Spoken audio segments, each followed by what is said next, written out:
Hello. All right, now we're going to talk about extension. We just talked about flexion, so now we have to do the counterpart of that, extension. If you pull your leg into flexion, you have to have some way to get it back to neutral, and then beyond that, you have to be able to extend it further. So let's think through that real quick. If I'm in flexion, I'm returning via extension to my neutral position, and now I'm going into hyperextension, depending on who you're talking to, but medically hyperextension wouldn't be here. Hyperextension would only occur if I went to a point that caused injury. All right, so let's think about our extensors.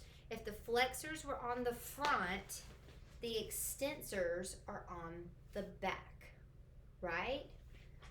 So if you hold a position like this, extension, and this is what I want you to do while I'm talking to you, you're not allowed to move from this position. I want you to hinge forward a little bit at your hip and hold that leg straight to the back, just like this, okay? And I may be doing this video for 10 minutes, so have fun with that. Think about what you're feeling. Think about what you're feeling. You feel your booty, right? Glute max, that's his main mission in life, is to keep you erect and then to hold that leg in extension. So glute max, we already talked about glute med. Remember your butt heart? Okay, the posterior fibers of glute med extend. The anterior ones flex. So posterior fibers of glute med, great. Glute min doesn't make sense, right? He's anterior. And if we're talking about an extensor, we're talking about something posterior, okay? So those two butts, glute max, posterior fibers of glute med. And now the other thing that you should feel, your leg better be up. I can see you. Okay, not really, that would be creepy. All right, what else do you feel? You feel your hamstrings, right? Palpate them, feel on them. So we've got biceps femoris, that's the lateral guy, right? And then we have the two medial ones, semitendinosus, who sits on top of the medial semimembranosus. So we have the medial hammies and we have the lateral hamstring. Now, you have to be careful when you're talking about this, okay? Biceps femoris, it better not be short head because we're talking about our hip. The short head starts at the lateral lip of the linea aspera and then comes down to that head of the fibula. The long head, though, he goes all the way up to our ischial tuberosity.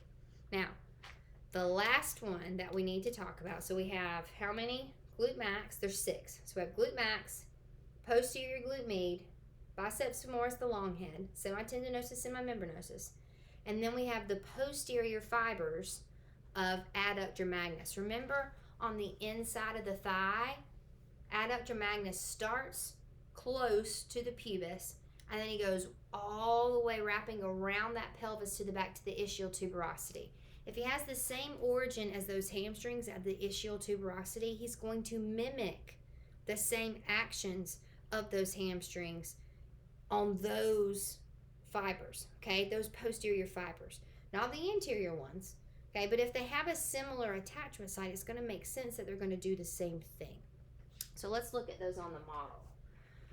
So glute max would be here. We pulled them off. You can see posterior, we have the posterior fibers of glute med. We got our hamstrings, right?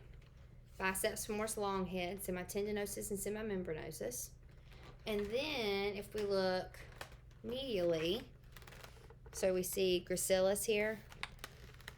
There's adductor magnus. And see how he comes all the way to the back? Right there by the hamstrings, they have the same attachment site here. So those posterior fibers are also going to be a hip extensor, all right? Sagittal plane, medial lateral axis, hip extension.